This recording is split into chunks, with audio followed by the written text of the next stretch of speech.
Hello and take off your clothes, everyone. It's the Scorpio season.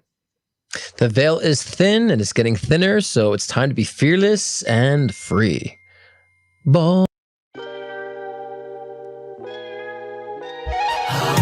don't just talk stuff and repeat stuff. I'm living this stuff. And you can thank me for covering your astro.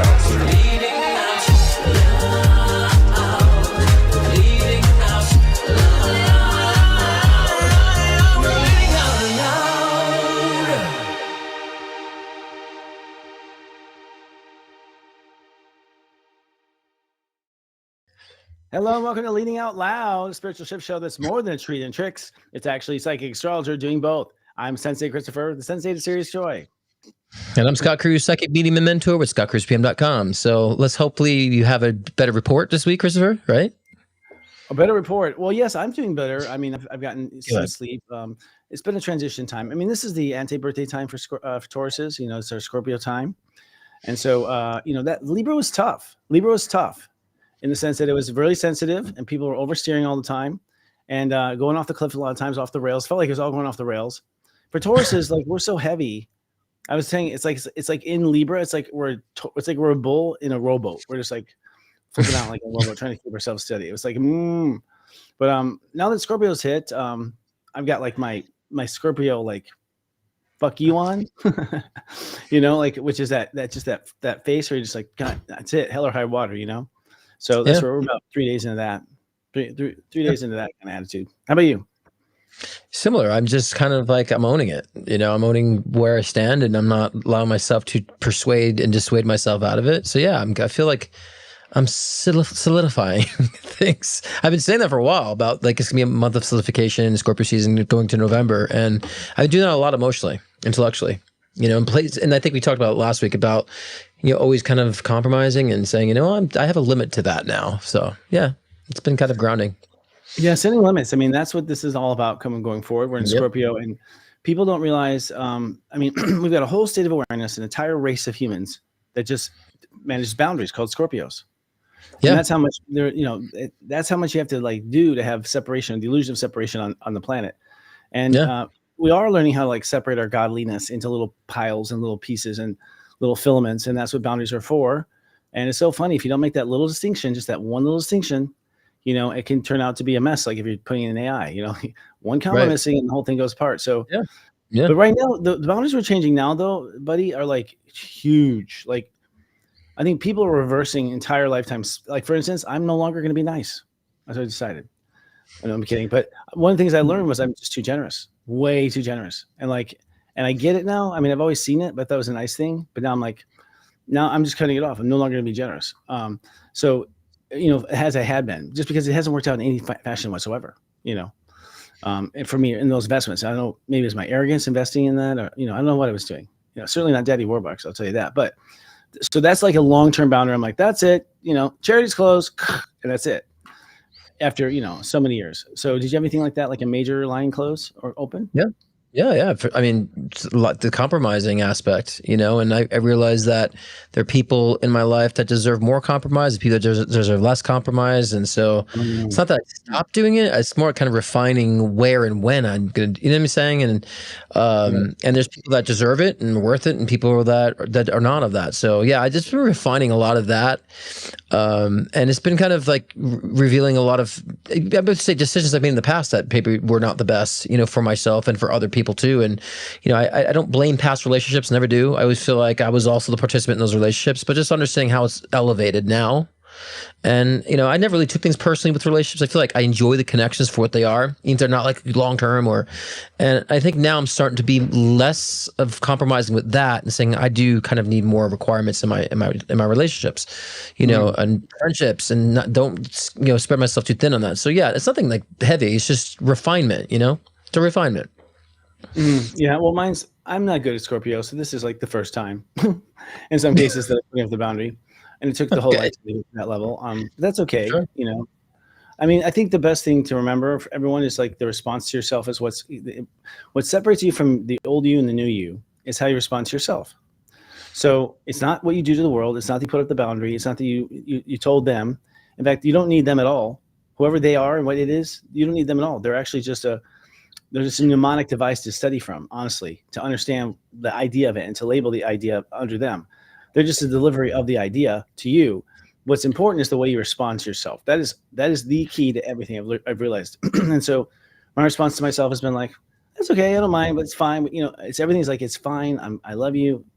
We're not gonna make our life petty going over these types of things. Just sort of like shoring up. That this doesn't need to keep happening. Have you had enough? Yeah, I've had enough. And the two of us go wandering off, us being schizophrenic sensitive. Yeah, and I think it's like important that we don't look at it as far as like what they did. I like to look at things as saying like, where are they at and where am I at? Like, are we on the same wavelength? Are we aligned in that sense? And so I don't blame it. Like, so you can't blame a homeless person for being homeless if they're homeless. You can't blame a person who doesn't know good English if they don't know good English. So same thing with other people. If they're not matching where you're at, then it's not their fault. It's just you need to do better as far as matching. I think it's more of a matching game than attraction. It's like, are you matching with what you're wanting? And so I think if we look at it that way, we can't blame people because they were not on a similar wavelength as us, because they could blame us too. It's not matching. It's control. Some people have to have control over other people, and it's like, I don't know why. I don't get it. I never liked remote control cars. I played those things as a kid. Like, really? It was like 5 seconds at Christmas and it's done. Remote controlling shit to me is not interesting. So you get off on all you want. You want to control your wife or control your husband or control your, and that's because you have no control in your life and you need something to control, right? There are people, I've been under, for some reason, I guess because I'm so independent, I don't know, but I have had, ladies that just want to control me. It's just like, it doesn't matter what I pick. If I'm picking it, that's what's wrong. It's like, hello, why don't you get a job or something? You're like, go find somebody you can control, kind of thing, a nice thing. But that starts even with my family. It's a core thing in my family. So it's my issue. I know it's our issue, but it's kind of weird. But I think so. Yeah. Well, I'm just saying that's a perfect time for like in Scorpio season for that to be coming up out of you. If you like take it and like look at it and observe it, right? And so I think this could be your final chapter with it, Christopher. This could be your final chapter now with it. Now that you're seeing it during this time, and Yeah, it's tough. It's tough being a giver and having that problem. It's tough being someone who wants to make a difference and having that problem. That can be very tough to evolve from, because then we feel like we're abandoning, or we feel like we're, dropping people. And it's tough when you have an empathetic nature of making those distinctions, because then we feel like, am I really abandoning someone? Am I really being too harsh? So it could be difficult. It is. It's hard to tell. And a lot of times people around me anyways, like milk it in so many different ways on top of it. And just like, oh God, the layer upon layer of, of really manipulation, to get their way or whatever. And it's just like, I feel like a kid in the grocery store just can't walk anymore. I'm just like, Yeah, but that also happens with employers too. You have to remember too, you're an employer, so there's a lot that happens as well, right? So 100%, I get that totally, and I think I'm up on it. I know I've done. Let's put it this way: I know I've thought for myself as the employer, and I thought for myself as a an employee of my own company. Have you done the same to the person who's complaining? Right? Have you done the same? Have you put yourself in my shoes and your shoes both?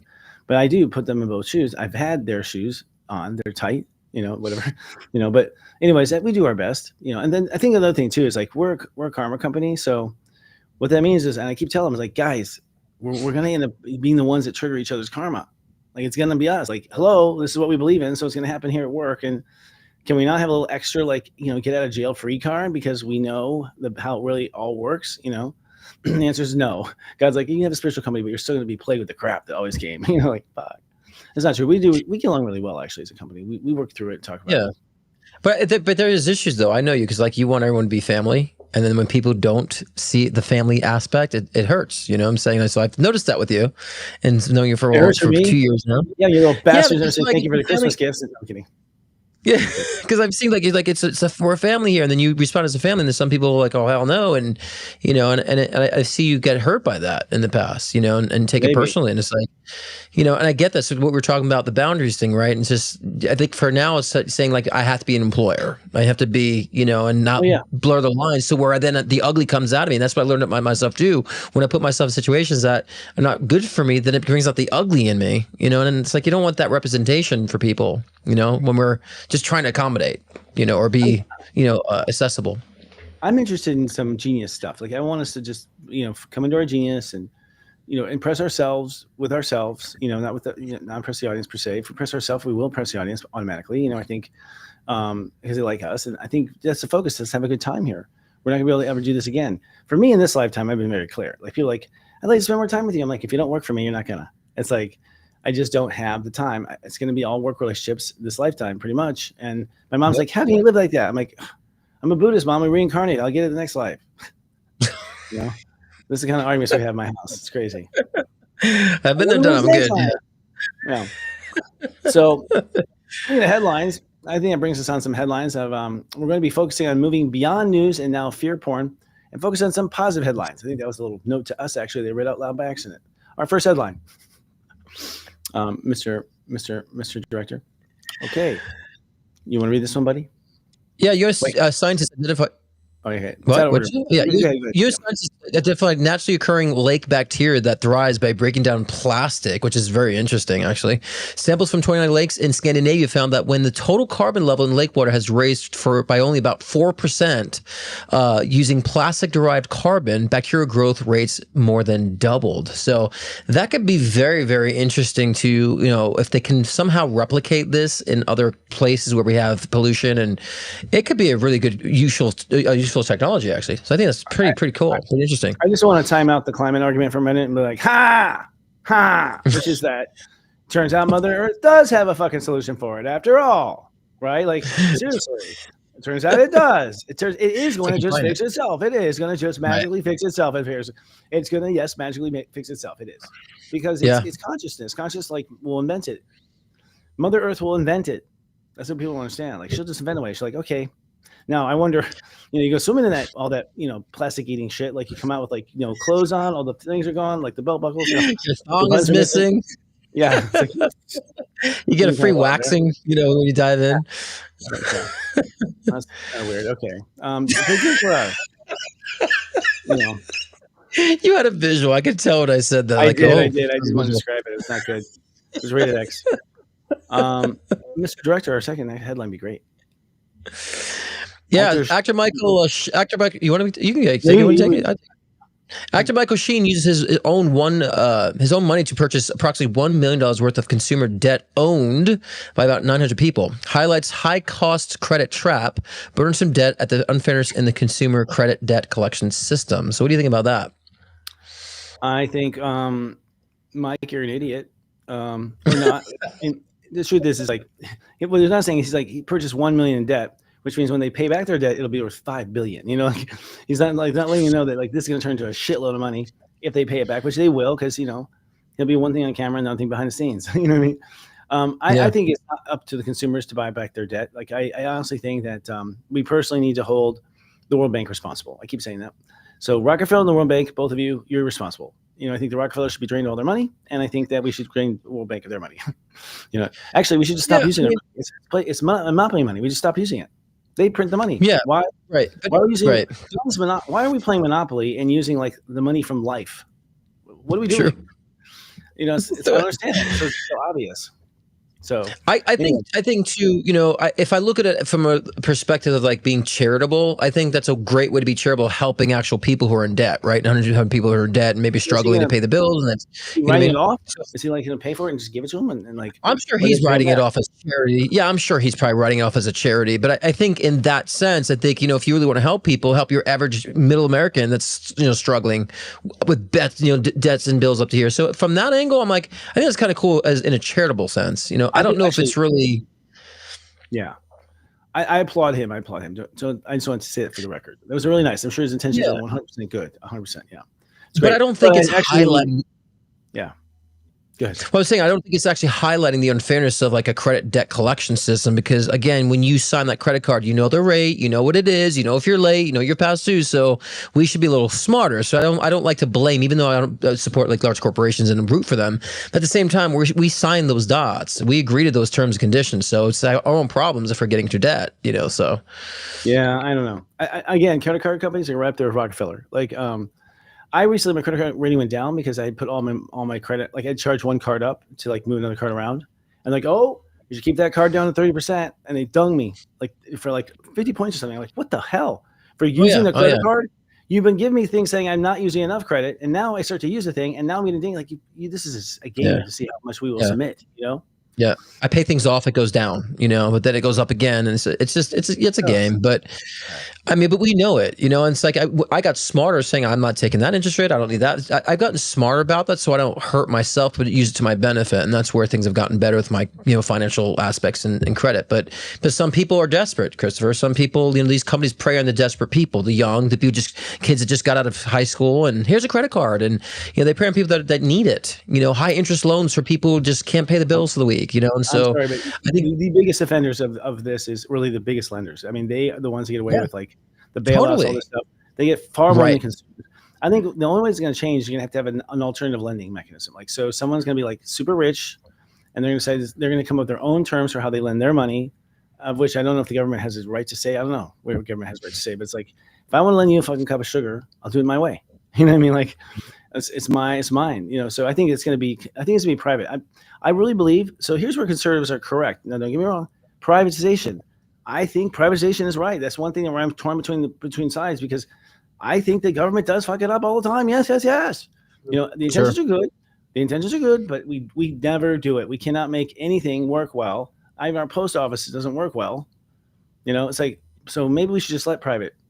But then again, it has to be regulated. So nightmare. Let's go on the next headline. So, don't say the keyword Rockefeller. Don't say the keyword. You're going to explode if I do. The word is Rockefeller. Okay, Oh, you want me to read this? Interstellar Object 31 Atlas reaches. I guess it's my day to read. Interstellar Object 31 Atlas reaches its closest point to the sun today.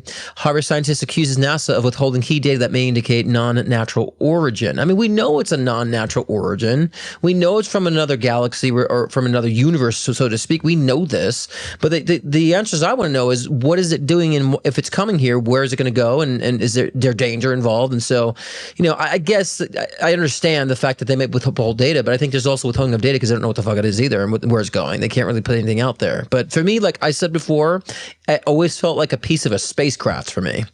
And me too. I've said the same. I think it's garbage in space, and I think also I'm adding on this. I think we've discovered that there are rivers in space, like rivers.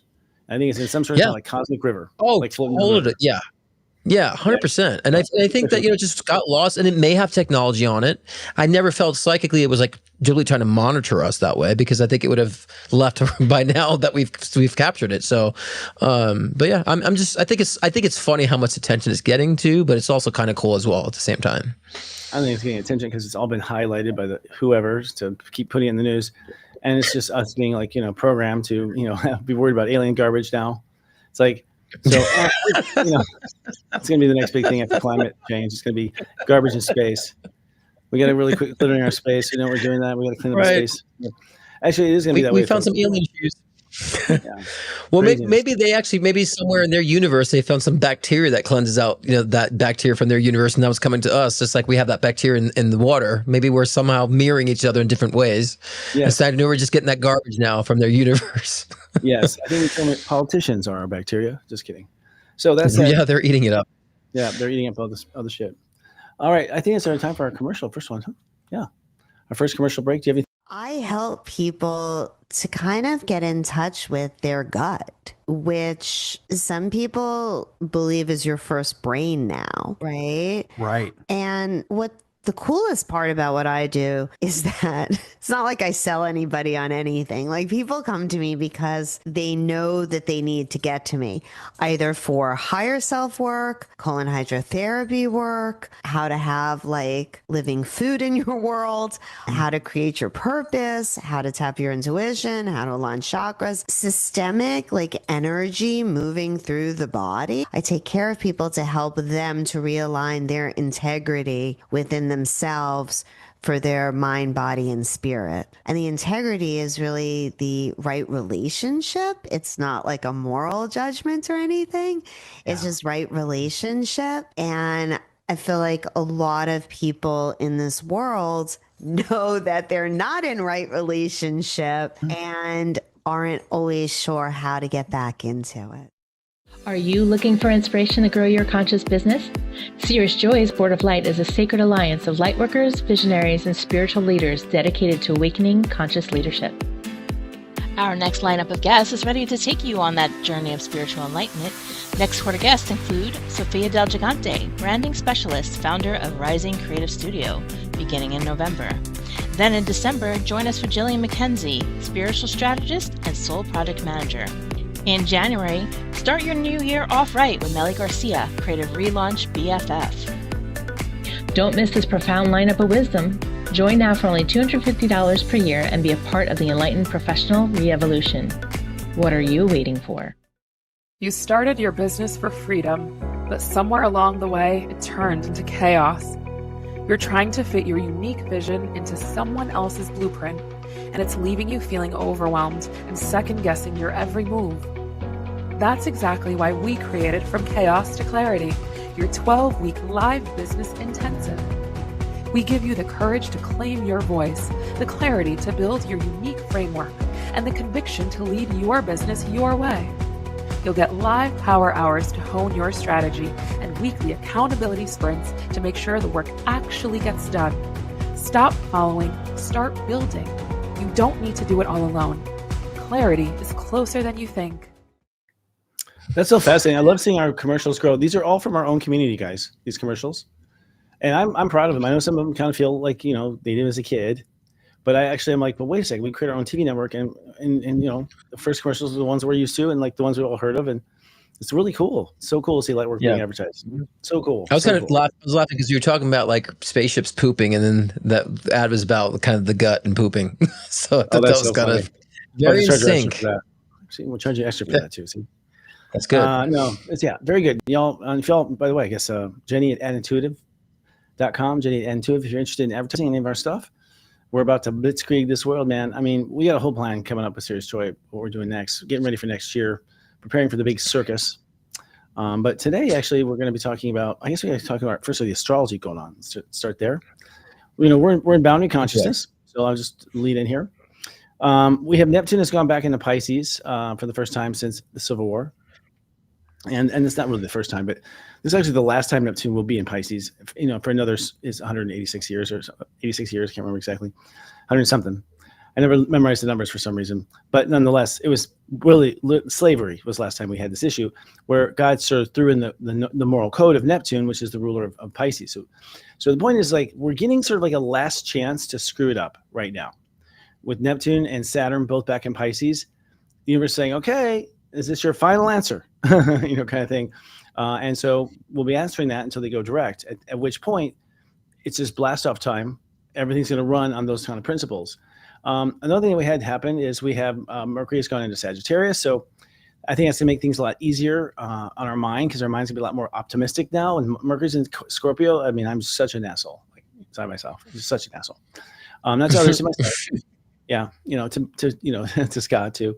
And we have Mars entering in Sagittarius too. So I think what we're going to see, just to put it in a nutshell, it's Scorpio season. So people are drawing lines, right? And people are drawing lines with me. I'm like, okay, great. I'm glad there's lines. I'm glad. But now with Mars and Mercury and Sag, you can probably get a lot of argument. Whereas before, we didn't get argument in the beginning because Mercury was in Scorpio and the minds were like, if that's where he draws a line, that's where he draws a line. But then when Mercury's in Sag, it's like, well, what is a line anyways? You know, like you start going down that path, like, oh. Yeah. So I think we're going to sort of be floating, and but it feels like something major happens right after Thanksgiving. That's not because of the holidays, just because of where I feel it. That's all I can say for now, you know? Yeah, I agree with that. Yeah. Yeah, I mean, and I've been saying, you know, of course, Scorpio season going to November is like solidification, crystallization, solidifying who you are, what you want, all that stuff, and bring it to reality. So, and I would say this week's theme would be is like pack it up. Like, think about when we move, we are packing things up, but we also kind of, when we're moving, we discard things we no longer need, and we realize, I've been carrying this freaking thing for this so many years. Why? Can I just release that attachment? And so we need to be doing that intellectually too, and start saying, like, packing up our mind, saying, this is where I'm moving to. I don't need this extra clutter I've been holding on to for so long. So now's the time to really decipher that. So yes, it goes in correlation to what Christopher, you were saying about setting those boundaries, but it's also like deciphering those fragmented pieces that just don't no longer belong.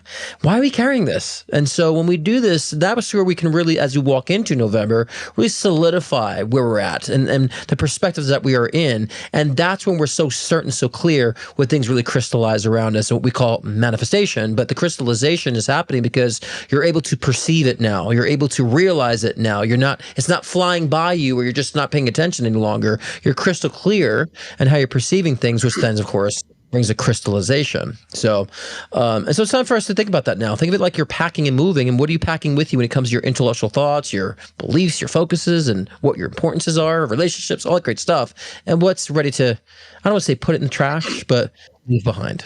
And maybe give to somebody else who finds, someone's trash their treasure. In a sense. I'm certainly going to pack my crystals like that. Pack those. Pack those crystals up, yeah. I agree. Well, I think we are moving up. The Earth is moving on up. I mean, I'm feeling it. You cannot not. We are being pulled to a higher vibration, and that means that the lower vibration feels worse. Gets icky, starts feeling sick, left behind. But I am in a lot of elation because I think I'm starting to feel like, at least as of the last couple of days, like, wait a second. For one, here's what I'm going to throw out there. I want to ask you this. I had this come up before, and I don't think I was correct about the winds, but I feel this huge love wave coming. I feel a huge wave of love. I kind of feel like it's a bunch of people finding their soulmates at the same time, because that's what I've been seeing, reading after reading after reading after reading, that the person had put off their soulmate until the end of the life, until the good. Like, everyone had waited on their dessert and did not eat their dessert till the end. And like, I can tell you the percentage of my clients where that was the case, myself included. And so my guys are like, okay, right about, it's coming right about here. So I'm not even freaked out, but at this point I'm just like, okay, let's see it. But I think maybe it isn't that the Earth so much goes through an enlightenment per se, because Mother Earth goes down, takes a pill and dreams and has hallucinations. Maybe it's that a large percentage of the population of the Earth suddenly falls in love, and then suddenly the love vibration is like quadruples. And it's because people are all gaga feeding each other chocolate kisses left and right and stuff like that. Mm-hmm. Maybe that's what makes the world uncomfortable. That's how many licks it takes to get to the center of a Tootsie Pop. Right? Yeah. A 1, a 2, a 3. Oh, that was a curveball there. Okay. Mm-hmm. But it's I forgot what I was gonna say. That love, a total love orgy on Earth, or everyone's just in love with each other. Yeah. And then right, you said, I'm looking at this donut hole photo on my desk here, and just my mind just went somewhere else. Yeah, and I think that's a result. Like, that love is a result, because when we're solid in ourselves, right, and we actually know who we are, there's nothing to cheat. There's nothing to want to take from somebody else. There's nothing to feel competitive over. There's nothing we want to steal from anybody else, right? And so I think we're solid. That means we're already in love. And you and I always say, when we're in love, then we can't help but to share that. And so I always said, I feel like at some point during the age of Aquarius, that there's going to be the hippie era. You know what I mean? That's what I'm saying. Yeah. I think that's what it is. I think it must be, the millennials will allow it, because they're about job ready now, right? I think the youngest millennials 25 or something, 24. So it's y'all need to get a job, but then probably the ones under them, which would be the whiners. Oh, no, just kidding. Gen Z. The wieners? What? Yeah. Generation whiners is millennials. They renamed because of they rebranded. Well, I'm a millennial. What's that? I'm a millennial. Yeah, I'm 1982. No, you're. I think you're an Xer. I think that Gen X. You said we went through this last time. We looked it up. Remember, we went through this a couple of weeks ago. We looked it up. I'm a millennial. It starts at 81. Pluto. So I think if we base on Pluto, that means Pluto came in, gave some of this, some of it's them, and in the in-betweens, you get some of each. That's all. So if probably, it's but you got to look at my Pluto. You have to see my Pluto. I have no clue. You have to remind me of that again. Yeah. Last time we did a Pluto. Pay you for your time. Yeah. I need to go there. So you just lost my insurance. All right. So funny. So we're going to the topic tonight. The topic of our fun tonight is, by the way, Happy Halloween. We should talk about that and fear, and that's an interesting thing with the pagans. My understanding Halloween is New Year's for the pagans. It's New Year's. Yeah. This is New Year's. That's right. This is where the year started over. It was this time of the year. Imagine if we had New Year's right now. Imagine if we had New Year's right now instead of having it packed on to fucking Christmas like it is. Because everyone's so exhausted. We're forced to get all of our stuff out in 1-2 weeks, Yeah. And what if we had it now? What if we had, instead of Thanksgiving, we have our New Year's now in October, and then we have Thanksgiving in November? That'd be cool. And so basically the full moon in Halloween is the full moon in Taurus. I mean, the full moon you always see in a Halloween picture, that's a Taurus full moon. Taurus is the birth of life. It's a brand new birth of life. Yeah. Scorpio is the birth of death. So this full moon in Taurus is when life is reborn. And this is where, we call, pagans decided to squat on it and call it Halloween and make fun of the pagans. Like, so it's like, and so what we're going to do, we're going to make fun of you. We're going to dress up like you and hand out candy to people like you. Like, very nice of that. That was. Yeah.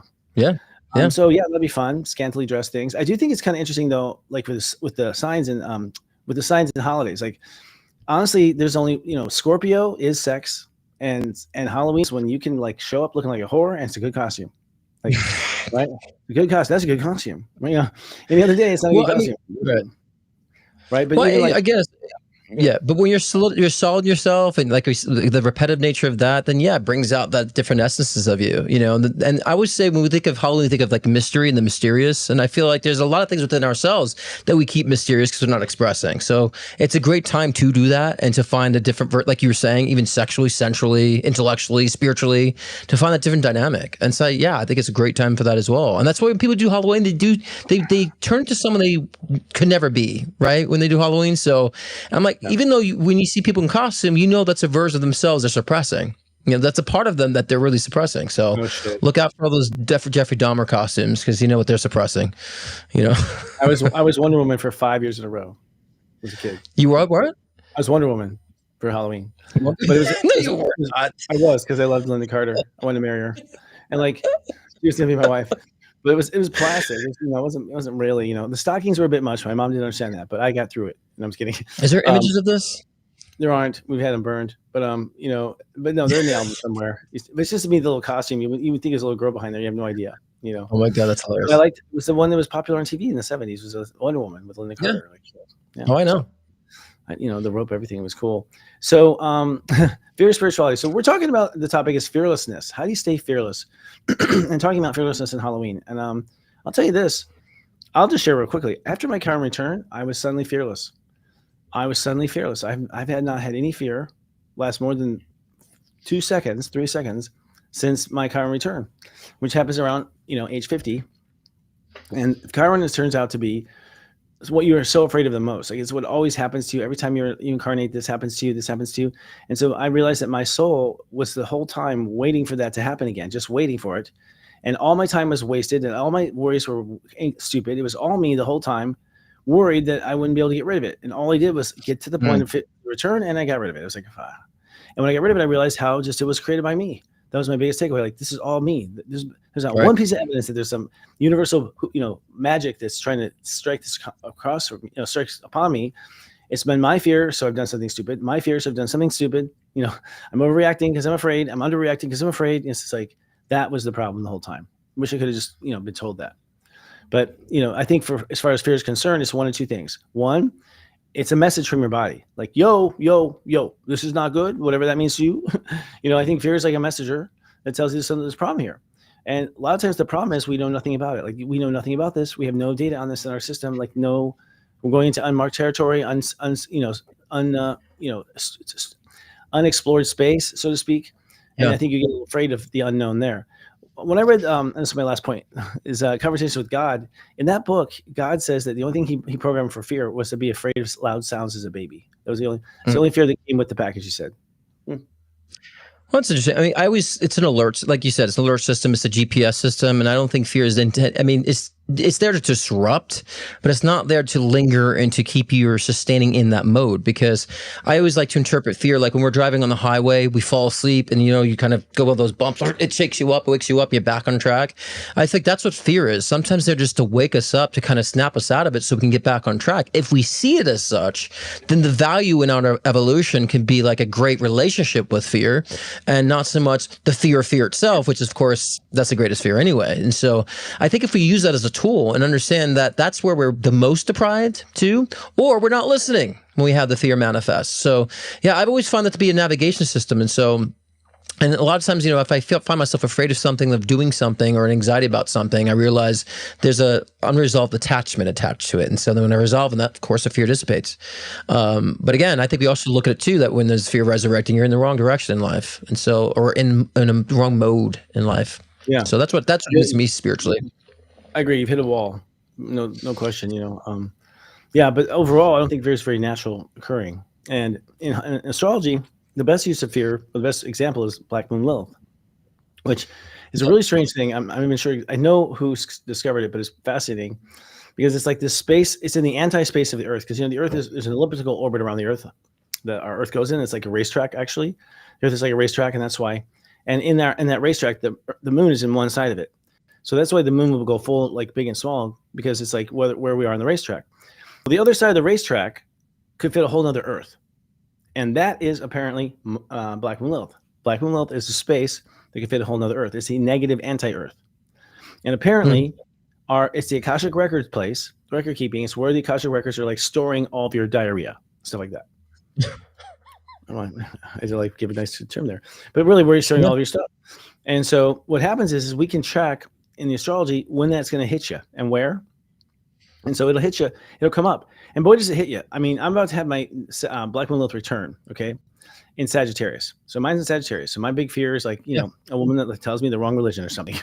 And so that's my big fear. When it came back the first time, the literal thing I was afraid of, like my worst case scenario, the thing I was just so scared about ever happening, actually happened, right? And it turned out to be a big nothing burger. I was like, oh, sure, yeah. I'm afraid of that for this long, and it was a nothing burger. Like no one cared. I was the one who cared. No one else cared. Like, okay, honey, have a good day. People thought I was being, exaggerating about it. Right.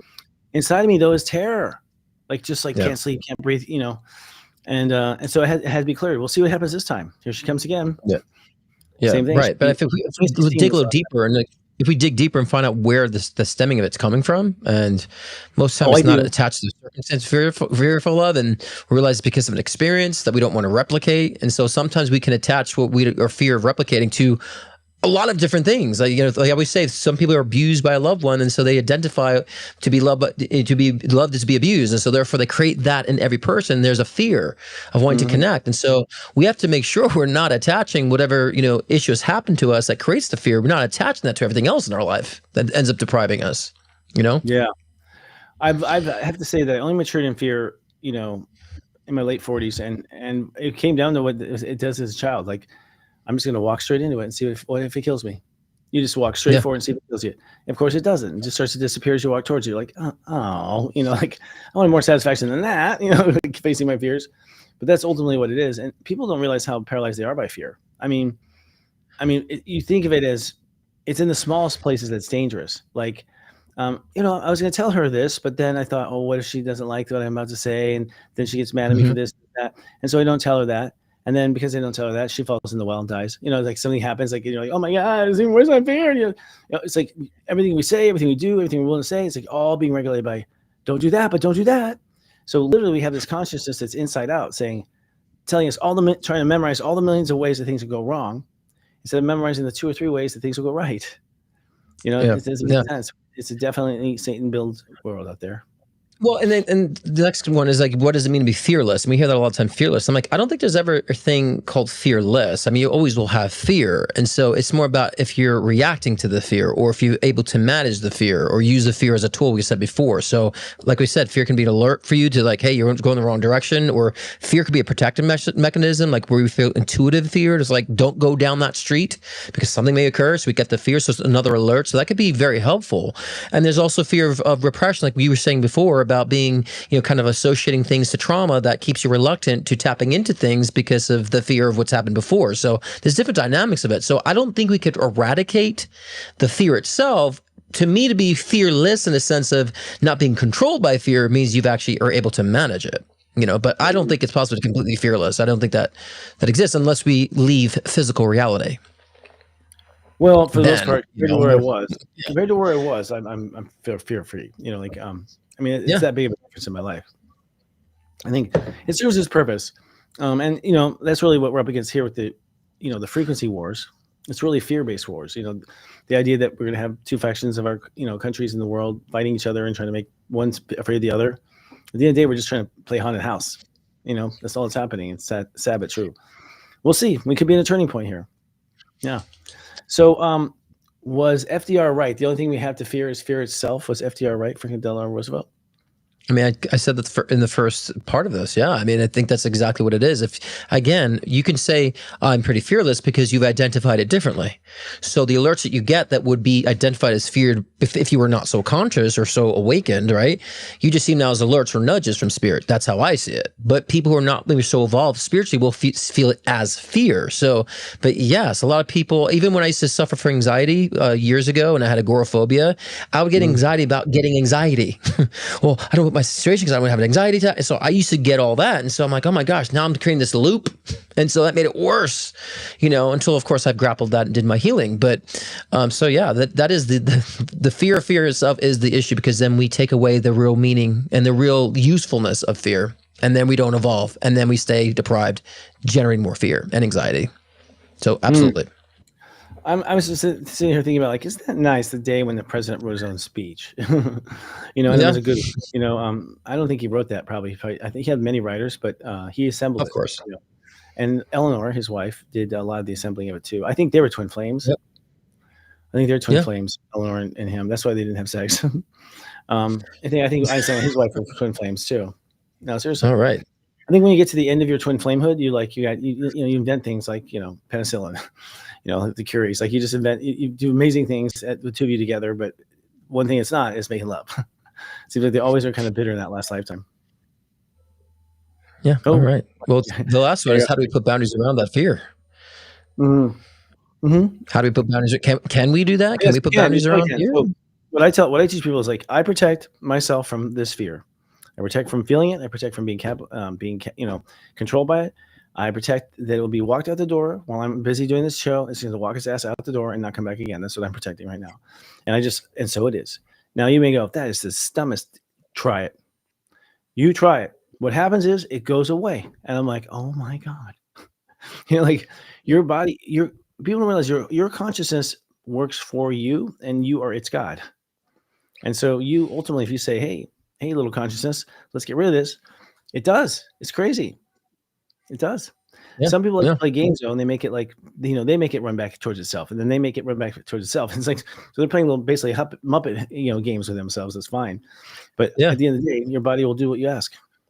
Yeah. It's just, how do you put boundaries around fear? I just, that question to me is just like, I think for me, fear is a boundary.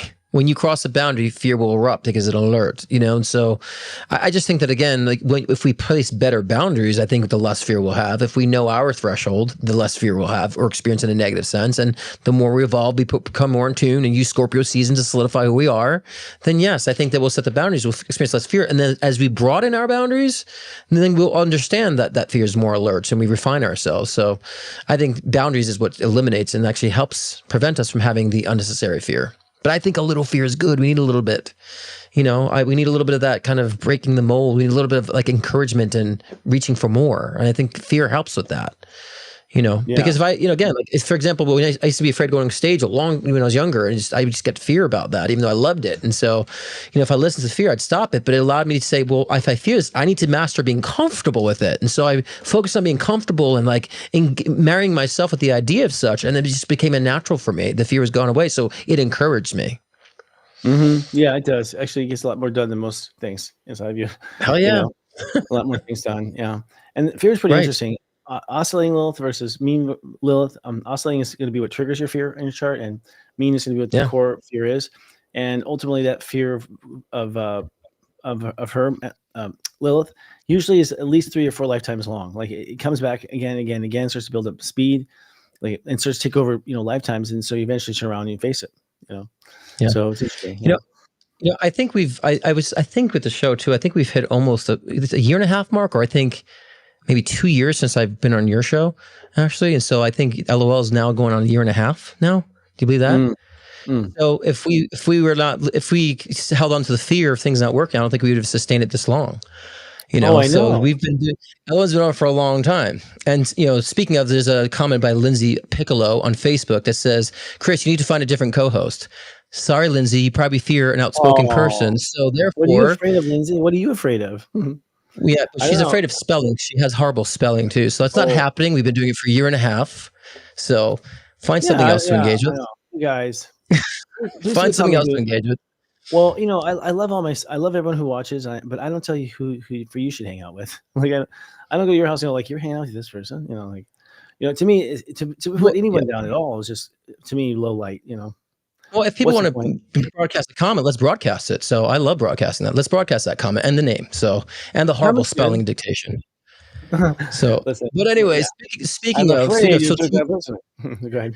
But speaking of LOL, right at the beginning of such, tomorrow night on my live show, Devin Dorr will be on. We'll be doing actually tag team readings tomorrow, and also doing the 2026 forecast for all signs. So that's tomorrow at 6 p.m. Pacific. What's that?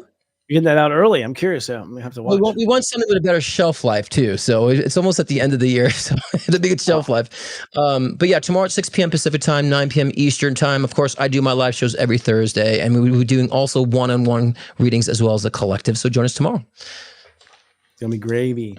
Yeah, we're moving something around. I think we're giving up Friday night. Scott Cruz is popularly known for his life-changing one-on-one readings to also guide in your soul ascension journey. With life readings, get insight into your relationships, career, health, trauma healings, past life regressions, and more. Want to connect with a loved one who's transitioned? Scott's mediumship session can be the gateway to you and your loved ones in spirit, bridging the gap between the physical and the spiritual realm. If you want to enhance your own psychic ability, Scott's Intuition Builder session can help expand your psychic and mediumship abilities. So sign on to scottcruzpm.com to book your own personal session today.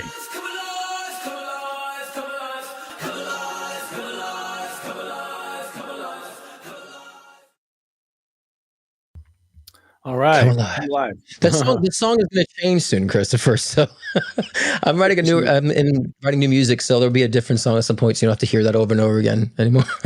I make commercials. I think it's kind of fun. I like seeing commercials for Lightworker stuff. Because it really helps people.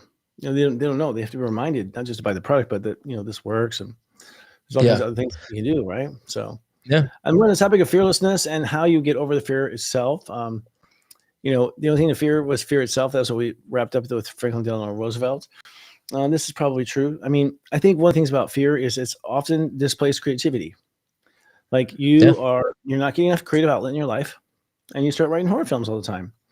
And what you don't realize is you're actually having a joy writing these horror films. Like, what if the anvil dropped and my ankle sprung off, and then an axe comes flying through the air and it gets me in the head? It's like, what the fuck? That's creativity, but it's been misused there. Totally. Yeah, some people are so crazy with their creativeness on the fear spectrum, for sure. I know. But then when actually it does happen, like I've had a couple of things of fate happen in the last couple of weeks. You can tell it's fate because the chance of that happening is so impossible. How meeting a person, for instance, the way of meeting a person is like, I cannot believe I just met this person this way, and then you turn around, it's like, and he's cousins with my cousin, like it's some of those things. I'm having a lot of those things. Like, it's like, whoa. Like someone's like, you should come out, Palm Springs. So like, I live here now. You do? What the fuck? Like, would you move here? And I do think there's a lot of migration going on. Yeah. I'm telling you, people are moving now. Listen to your instincts. If you're being told to move. This is not a drill. It's not a drill. Yep. In fact, out of all your life. Now, here's the thing. I don't think it's going to be. We spent our whole lifetime fearing the worst, and I have a feeling that the worst is going to be a real letdown. I don't think it's going to be a very hellfire damnation. I think the worst society ever got was actually World War II. That was it. That was the peak. I remember when I was like 18, my guide said that to me. Like, the peak was World War II. It will never be that bad again ever. I'm like, oh, I can live with that. Oh my gosh, that's funny. Thank you. Would you like to audition here? Come on up. I was saying, and I've been very vocal about this. So with this comment here, I wanted to put it on my screen here. With this comment here, saying this, I used to be fearful with this Lindsay Piccolo. I've been making an example here about fear, because I used to be a person that would be afraid of calling things out. Oh, I got to take the high road, and then I realized that wasn't solving anything, it wasn't changing anything. So as of late, I'm like, I'm standing up. I'm not going to be afraid to say anything. I'm not going to be afraid to call things out. So I've been on a mission of calling things things out when I feel like I shouldn't say something. I'm allowing myself to do that and not have the fear anymore to do that. So I've been calling out a lot of that. Sorry, these overlays is from my live show. I've been calling a lot of that stuff out because I feel what is in my heart is people's behaviors don't change if they're coddled. People's behaviors don't change if someone doesn't call it out, because someone could behave poorly, no one says anything. But that one person that says F off, if that one person's heard F off 10 times, maybe they'll say, maybe there's something wrong with me. And then finally, the 10 people that stood up and said something helped the person change. So I just feel like now that's part of my mission of how I'm evolving. I'm calling it out. So, there's been a lot of nasty comments lately, and I call it out. And I think it should be exposed. If you want to take the time to do it, let's give you the spotlight, honey. So, but that's me breaking through my fear for myself of saying, I didn't want to say anything. I don't call it out. And so I'm just breaking through my own fear. And of course, as I refine that, I'll have better finesse as I evolve with that nature. And then I'm probably just like, oh, whatever. Then I wouldn't care at that point, but that's just where I'm at with my mission, my life and my mission, because there's a lot of that going on, Christopher, right now with politics. People just saying whatever. No one's like, everyone's afraid to say something. And, because they don't want to offend anybody. I'm like, I'm the opposite of that. Now we need to start offending. Interesting. Well, interesting how you flip like that. I'm not, what did you I feel like it's not my job to make someone's behaviors change. It's like, you guys do all you want, but as my mama used to say, if you don't want to change your diaper, then you're going to stink in your diaper. It's like, and I remember as a kid, I would not come in and change my diaper. And so I stunk and the kids didn't like me and I couldn't hear anything. So I had to learn, come in and get my diaper changed. And that's pretty much what it is about. It's like, you'll learn eventually the hard way. But I do have a thing, like if you cross my path and you like do something ridiculously stupid in front of me, I promised God I would say something, like at that point, I'm sorry, I promised God I would say something just to keep the world a little bit safer place, kind of thing. Well, that's what I'm saying. Like if you're going to direct something at me, I'm going to call it out and respond to it. And so I find it to be funny too, but also the fact that I'm healing my wounds of abuse that I went through where I wouldn't say anything just to appease people. So I've come to that part of my evolution where I'm doing it to heal myself more about not having that fear anymore. So, and I get a kick out of it every time. So it's nice. What about subtle fears? Like, there are people who never get married or never, try to buy a house because they're afraid of the bank and the credit system. I mean, it's amazing how fear stops people from things. When really, I'll tell you this: when you go straight into a fear, it's a rush. You actually get high. Like your whole adrenaline, all you're saying is just like you don't even have to, take a pill. You just walk straight towards the fear, and you are going to be on another level. Your hormones are going to just fire up like crazy. You're going to have like superhuman strength because your adrenaline's going to be all pumped up and stuff. It's like, it's actually kind of cool to walk into fear. Like, bring it, because sometimes we fear the things we actually do want, we deserve, or there's so many reasons why we fear it. We don't think we deserve it, or it's going to fall apart, or because we had a broken family, therefore we think our family's going to be broken. So we resist that instead of converting it, So I would say if you encourage yourself to say, go toward it, go toward the fear, like you said earlier, it's not as bad as you think. And you probably say, I'm happier going this direction. So in that direction, when it's not an alert, when it's a repression, if y'all remember the different definitions of fear has different voices, then the one that's holding you back is the one that's going to be the thing that really catapults you forward. Yeah, that should be. Well, I think it does. I was watching that little comment. I was reading the comment from you. Like, it was like, what's that about? She was commenting about the one that's holding you back. Well, the one that's holding you back has the most pressure. And I'll tell you this is a good topic for Scorpio, just because a lot of times people have fear because you have no boundaries. It's like, I don't know if like I have a customer and be like, I'll be giving a reading. It's like, you don't put on your seatbelt, you don't use the turn signal, you don't use the brake, you don't use this. And you say you're terrified to get in the car. Well, I would be too, woman, or man, like a lot of times what we're afraid of is we're afraid because we know goddamn well no one's watching out the window, like no one's paying attention. And so you're afraid because your body's like, hello, like is a big hello, there's a problem here, so-and-so's behind the wheel again, take cover. So I think a lot of times the fear is because you are walking into something stupid. And that's the little, the alarm system of your body. Mm-hmm. Yeah, that's what I was saying before about when you're driving the freeway, you fall asleep and those bumps wake you up because they're putting a check. Absolutely, that's the one other tool or one other usage of fear. But I don't think the goal is to be fearless. Is to be like where you understand what it is and you're using it. I think that's the goal for me. When it comes to fear and for everybody in that sense. I am fearless. And I have things to be afraid. You think I would be afraid? I'm not. So a lot of stuff that normally I used to make people afraid, I'm not. I think once you realize this is all a game, you don't care. I mean, I just that's where I'm coming at. We'll see. As I say from hell, we're dead hell, and you're like, I told you. Like, damn, I thought it was a game.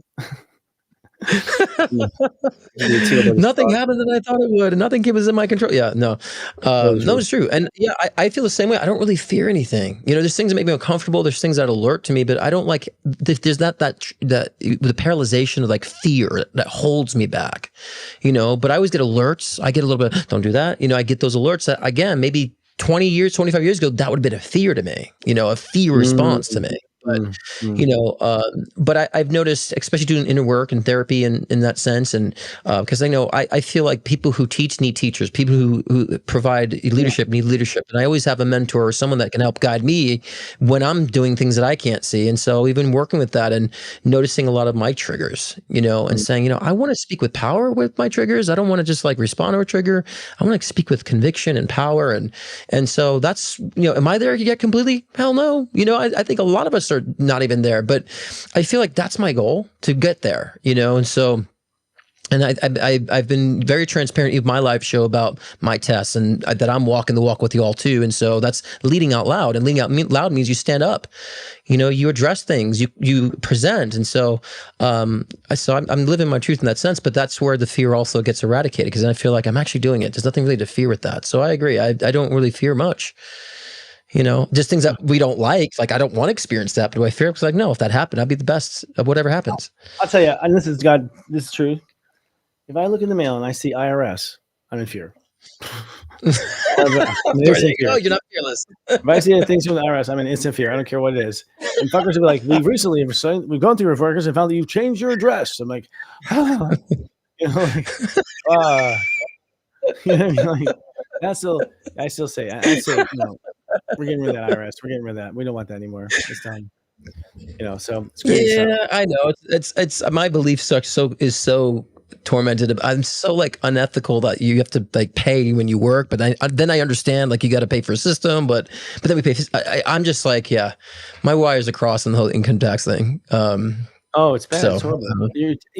Life should never be taxed. Life should not be taxed.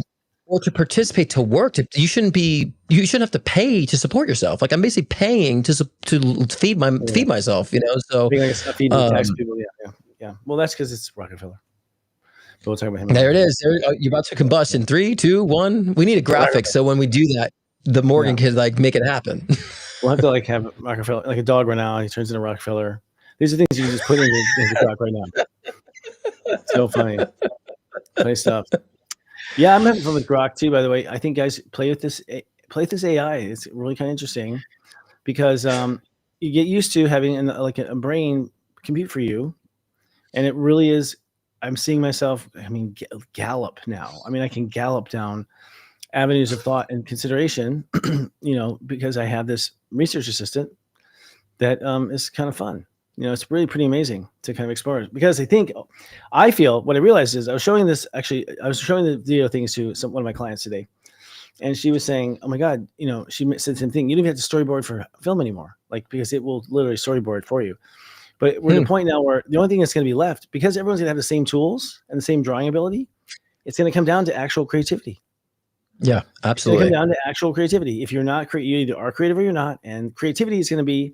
So it's interesting. AI is going to make creativity the most probably, competitive, if you want to use the word, competitive intellectual, ability. And that's what I was talking to my mom about too the other day. So I'm just I found that even just playing with Grok and all that stuff, I'm I'm able to get this crap that's in my head and actually put it to life when I couldn't really do that before. So in a certain way with the videos and so, and I love that. And so, it's not, and I think that AI is going to help with execution, like you were saying. So we'll be creative, but it's it'll help with the execution. We just could get it done and give life to it. And so I think there's a lot of positive things with that. And I think also with things being so heavily AI, people think, oh, it's going to take away the human creativity. No, people will start craving human creativity a lot more too. And I think that would be something that would be more valuable in the long run. So it's inspired mine, because it'll do all the work. I'm like, oh great, I can erase. Now do this way. Oh, erase.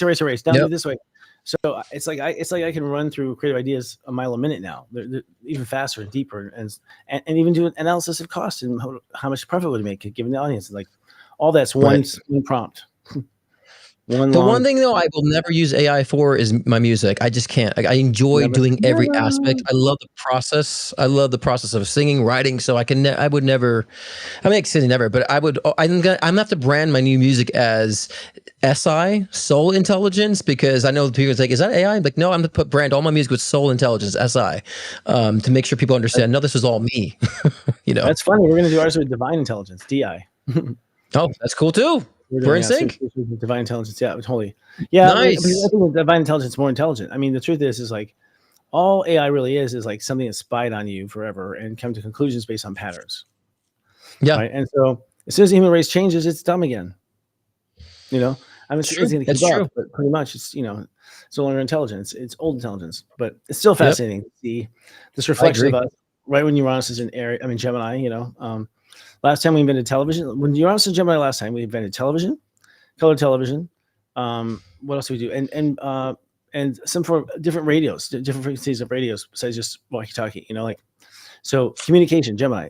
Happened. Now it's like wow, quantum communication. It's just incredible, incredible. Yeah. Is that it for our time? Yeah. Well, I'll be darned. Folks. I'm gonna say we've got a couple of things coming out here with Serious Joy. One is it's not too late to start the 40 Days of Truth and Purpose. Now. This actually, I get started this weekend. Just do it right now.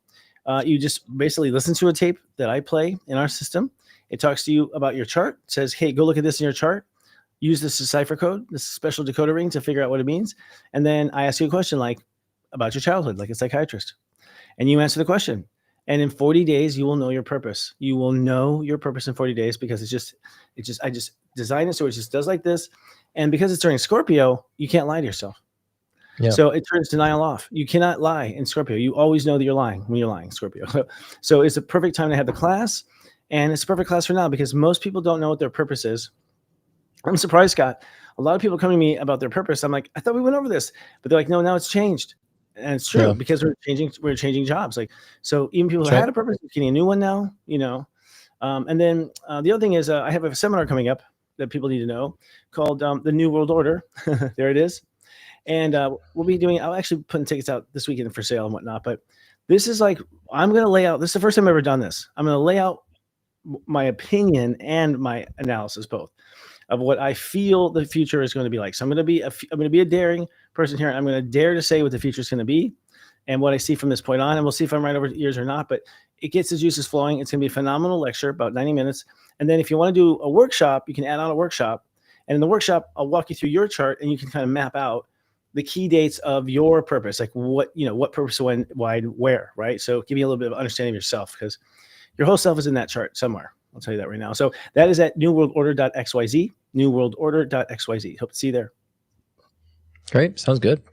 Yeah. And just remind you guys, tomorrow my live show, we with Devin Dewar tomorrow doing all our 12 signs for 2026. A little head start on that. And also live one-on-one readings we'll be doing collectively too, as I do every Thursday on my live show at 6 p.m. Pacific time, 9 p.m. Eastern time. And hate to break it to you, Lindsay Piccolo, but I will be here next week, Christopher, and the week after that, and the week after that. So if you don't like it, don't tune in. But I'll be here, and we'll be here. he's loyal like herpes, I'll tell you. Willing purpose. Let's keep coming back. Christopher's here all night, guys. Yeah, I am a zero. What's our topic next week, though? What did we decide? We decide a topic for next week. We had to announce it, and then we'll cut out because I think we're at an hour here. Where is our crypto mala? Talk about boundaries. It's bound to understand. Oh, here it is. Bump. How do we avoid? Yeah, we're talking about better boundaries. We're talking about better boundaries. Yeah. That's tomorrow's. Build back better boundaries next week. Build back better boundaries next week. Build back better boundaries next week. This is when you run the cards. That's a good time for that too, actually, because we kind of discussed that. We breezed over that tonight, so I think next week we'll go into depth about boundaries, huh? Yeah, that's true. Well, yeah, boundaries are funny thing. I know, coming from a Taurus and Aqua, it's going to be very interesting. We are boundary between the two of us. You get squished. A lot of pressure again. Stay there, right there. Caroline, come on. Caroline, don't go toward the light. Coming up next week on Serious Joy TV. This week on Leading Out Loud, Sensei Christopher Witecki and psychic medium Scott Cruz are setting the example for how to build better boundaries. Join the conversation this Wednesday night at 6 p.m. Pacific, 9 p.m. Eastern. Then join us for Astro Mingle on Friday night, featuring special guest Karen A. Anderson, a pet loss specialist, #1 best-selling author, and coach. The best in enlightened entertainment, only on Sirius